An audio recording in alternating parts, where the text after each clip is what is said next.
Arvind Kejriwal also set the tone for a poll fight, saying that the India bloc will be winning the 2024 elections. Kejriwal also hit out at Prime Minister Modi, alleging that he had made one nation, one leader his mission.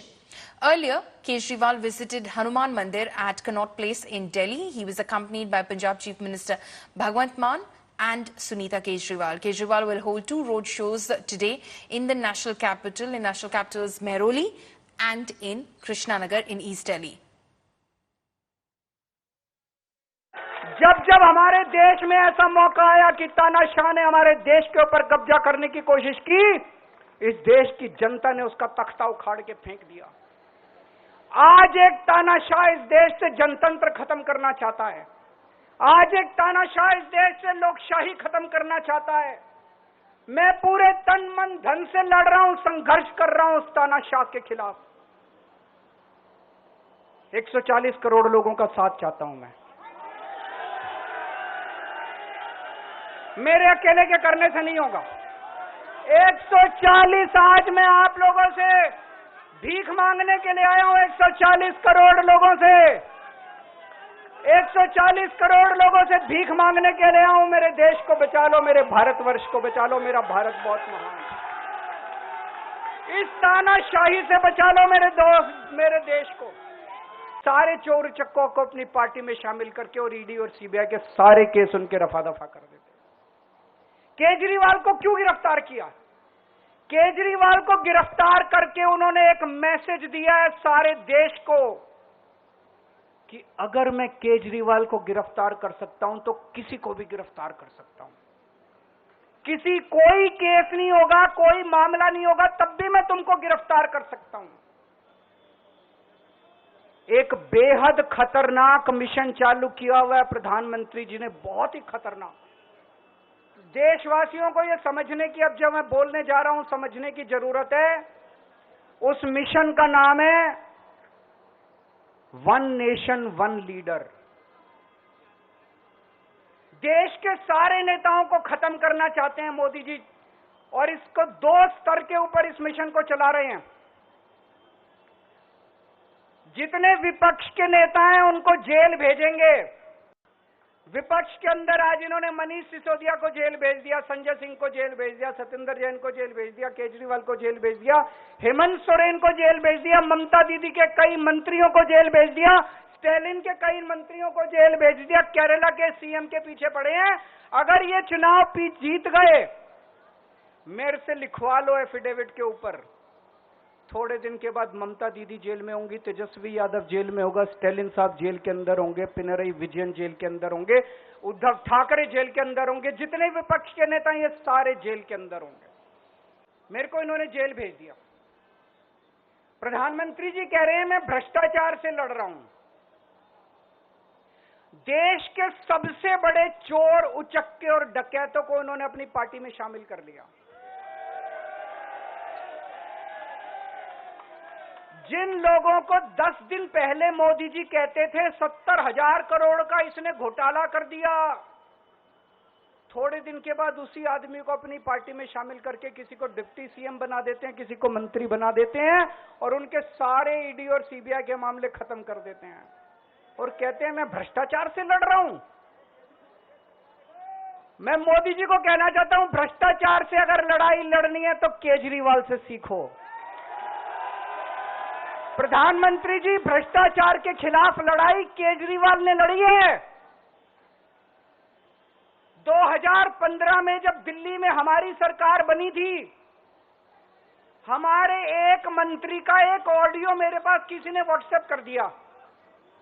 उस audio में मेरा मंत्री किसी दुकान वाले से 5 लाख रुपए मांग रहा था।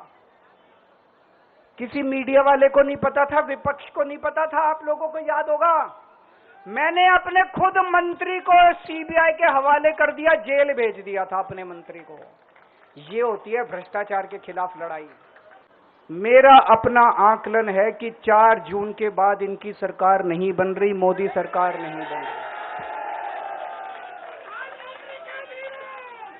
दोस्तों, अगर मैं गलत हूं तो मेरे को बताना। हरियाणा में इनकी सीट कम हो रही है, राजस्थान में कम हो रही है, कर्नाटक में कम हो रही है, दिल्ली में कम हो रही है, बिहार में कम हो रही है, महाराष्ट्र में कम हो रही है, कर्नाटक में कम हो रही है, बंगाल में कम हो रही है, झारखंड में कम हो रही है। बढ़ कहां रही है? यूपी में कम हो रही है। बढ़ कहां रही है? बढ़ एक भी जगह इनकी सीटें नहीं बढ़ रही हैं।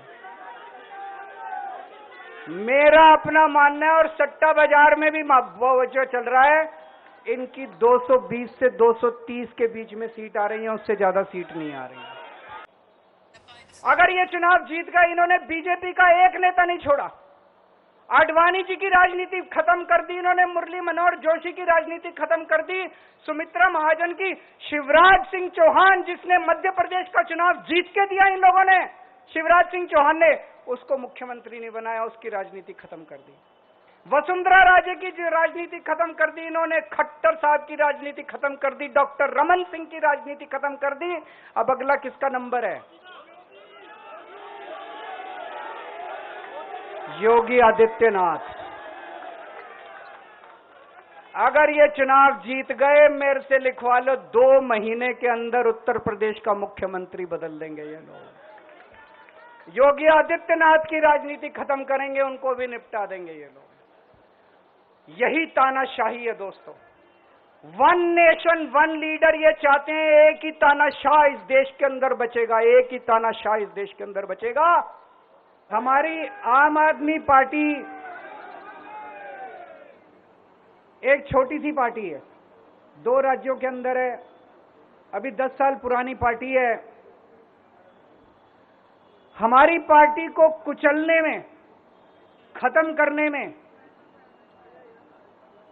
प्रधानमंत्री जी ने कोई कसर नहीं छोड़ी। एक साथ हमारी पार्टी के 4 टॉप के नेता जेल भेज दिए एक साथ। अरविंद केजरीवाल, मनीष सिसोदिया, संजय सिंह, सतिंदर जैन। बड़ी बड़ी पार्टियों के अगर 4 टॉप के नेता जेल चले जाएं, पार्टी खत्म हो जाती है। आम आदमी पार्टी के 4 टॉप के नेता इन्होंने जेल भेज दिए। उन्होंने सोचा कि पार्टी खत्म हो जाएगी, लेकिन ये पार्टी नहीं है, ये एक सोच है। जितना ये खत्म करना चाहते हैं, उतना ये बढ़ती जाती है, उतना ये बढ़ती जाती है। ये क्रश करना चाहते हैं प्रधानमंत्री जी आम आदमी पार्टी को।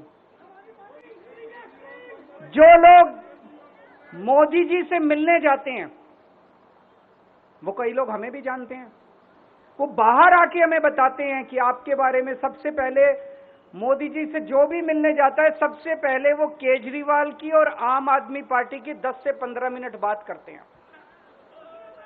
उनको कहते हैं कि आने वाले समय के अंदर आम आदमी पार्टी ही देश को भविष्य देने वाली है। वो खुद भी मानते हैं। इसीलिए वो चाहते हैं कि आज ही आम आदमी पार्टी को बढ़ने से रोका जाए, इनको कुचल दिया जाए। ये तानाशाही है। अगर उनको लगता है कि आम आदमी पार्टी आने वाले समय में बीजेपी को चैलेंज देने वाली है, आप अच्छे काम करो, आप देश को भविष्य दो। आज आपकी सरकार है केंद्र के अंदर, आप देश के लिए काम करोगे, आम आदमी पार्टी को कोई पूछेगा ही नहीं। लेकिन आप कुछ काम नहीं करो और आम आदमी पार्टी को कुचल दो, ये जनतंत्र नहीं है, ये इस देश की जनता पसंद नहीं करती है। सेम क्वेश्चन है, मगर हमारे आदरणीय नेता आडवाणी जी, वो 87 इयर्स में सांसद बने थे और वो 90 वर्ष की आयु तक सांसद रहे और उसके बाद स्वतः से डॉक्टर मुरली मनोहर जोशी जी इस समय 90 के। मगर पूछना चाहता हूं, ये अन्ना हजारे जी के साथ क्या किया था? हमने तो कभी नहीं कहा कि हमारे किसी नेता को बरगलाया गया। आपके लिए तो अन्ना हजारे की वो स्थिति थी जो हमारी दीनदयाल उपाध्याय जी की स्थिति है, या कांग्रेस के लिए गांधी जी की स्थिति थी। अन्ना हजारे जी ने तो चिट्ठी लिख के कहा शराब घोटाले के बाद कि मुझे बिल्कुल उम्मीद नहीं थी कि ये ऐसा निकलेगा, ऐसा शब्द उन्होंने बोला था, मैं नहीं कह रहा हूं। तो भाई आप खुद देख लीजिए कि एडमिरल रामदास से लेके और अन्ना हजारे तक आपने क्या किया, और हमने तो भारत रत्न दिया। मैंने आपसे कहा कि कम से कम उन्होंने जब ये कहा कि मोदी जी अमित शाह जी को प्रधानमंत्री बनाएंगे, तो इसका मतलब प्रधानमंत्री बनेंगे, तो ये तो एक्सेप्ट कर लिया।